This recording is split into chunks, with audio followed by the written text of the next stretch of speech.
Assalamualaikum warahmatullahi wabarakatuh. Perkenalkan, nama saya Tira Bunga Distia dengan NIM 642311152 dari kelas 644C01.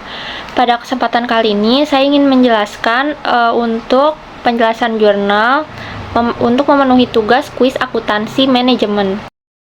Judul dari jurnal yang kelompok saya pilih yaitu Analisis Rasio Profitabilitas dan Likuiditas terhadap Kinerja Keuangan pada PT Gudang Garam tahun 2021 hingga 2023. Kemudian adapun isi jurnal, yang pertama itu ada abstrak, lalu ada pendahuluan, kemudian ada kajian literatur, kemudian ada metode penelitian, lalu ada hasil dan pembahasan, ada kesimpulan dan saran, dan yang terakhir terdapat daftar pustaka. Untuk pembahasan tentang abstrak ini terdiri dari tujuan penelitian, kemudian ada metodenya secara singkat, dan juga ada hasil pembahasan dari kesimpulan pada penelitian.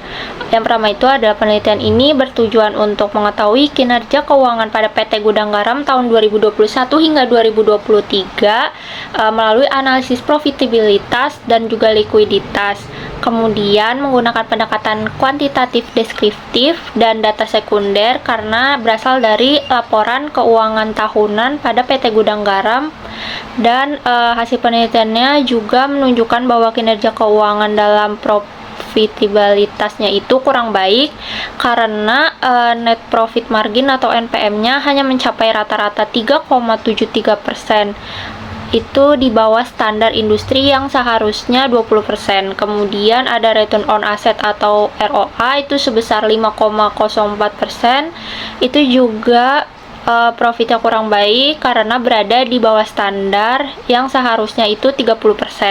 Kemudian ada return on equity sebesar 7,67%. Itu juga kurang baik karena itu berada di bawah standar rata-rata yang seharusnya 40%. Begitu pula dengan rasio likuiditas yang ternyata menunjukkan hasilnya kurang baik karena current rasionya hanya sebesar 194,22% dan seharusnya itu standarnya ada di 200%. Dan yang terakhir ada quick ratio yang sangat rendah yaitu hanya 31,47% karena standar industrinya seharusnya 150%.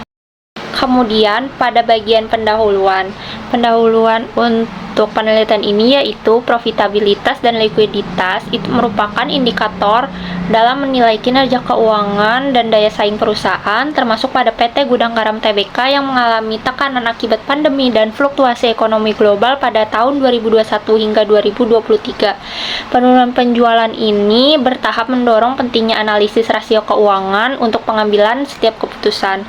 Profitabilitas ini mengukur efisiensi laba, sedangkan yang likuiditas menunjukkan kemampuan memenuhi kewajiban jangka pendek. Hasil penelitian sebelumnya itu menunjukkan hubungan yang belum konsisten antara kedua rasio terhadap nilai perusahaan, khususnya di industri rokok yang sensitif terhadap kebijakan fiskal dan konsumsi domestik. Oleh karena itu, penelitian ini bertujuan untuk menganalisis pengaruh rasio profitabilitas dan juga likuiditas untuk memberikan gambaran menyeluruh bagi pengambilan keputusan manajerial. Kemudian selanjutnya pada bagian kajian literatur. Kajian literatur ini sama halnya seperti tinjauan pustaka, terdapat pengertian mengenai penelitian yang dicantumkan. Yang pertama ada mengenai rasio profitabilitas, kemudian rasio likuiditas, dan yang terakhir ada tentang kinerja keuangan. Rasio profitabilitas adalah ukuran yang digunakan untuk menilai suatu atau membandingkan kemampuan suatu perusahaan dalam menghasilkan laba dari pendapatan yang terkait dengan penjualan, aset maupun ekuitas berdasarkan metode pengukuran tertentu.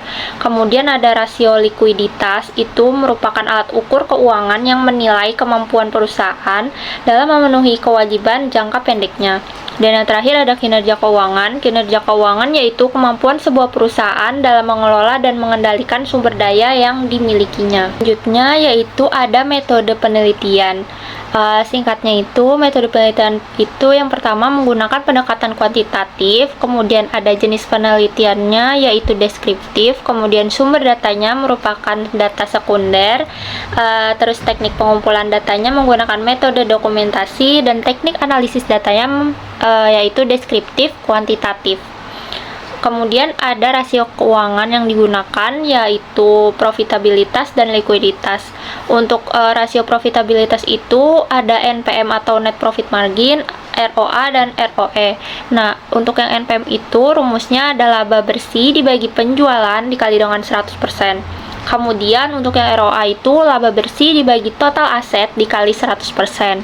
Dan yang ROE itu laba bersih dibagi total ekuitas dikali 100%.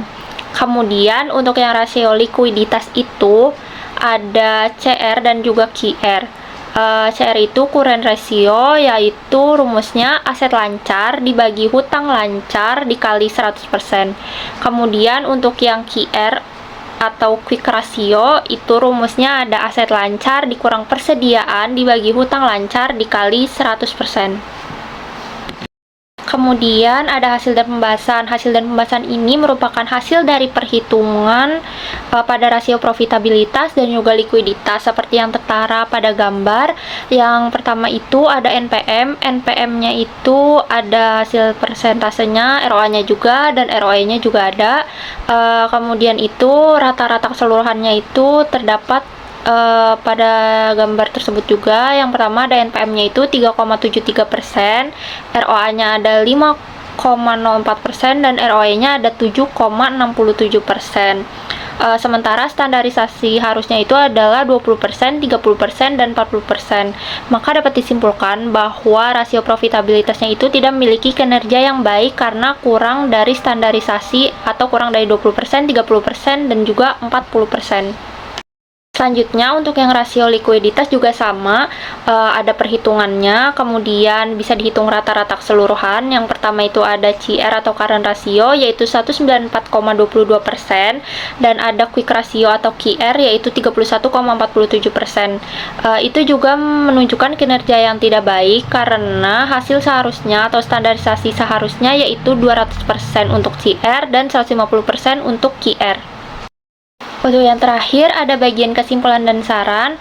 Kesimpulannya ini terdiri dari hasil-hasil penelitian yang tadi telah dijabarkan, bahwa hasil rasio profitabilitas dan juga rasio likuiditasnya itu pada PT Gudang Garam tahun 2021 hingga 2023 menandakan masih berada di dalam bawah kisaran standar industri, sehingga kinerja keuangannya dikatakan tidak baik dan tidak efisien. Kemudian, saran bagi peneliti selanjutnya yaitu agar melakukan analisis rasio keuangan yang lain yang dapat ditinjau dari perhitungan dan analisis lain dengan cangkupan kinerja yang lebih luas agar bisa lebih mendalami sehingga akan menghasilkan penelitian yang lebih komprehensif. Sekian dari saya, kurang lebihnya mohon maaf. Wassalamualaikum warahmatullahi wabarakatuh.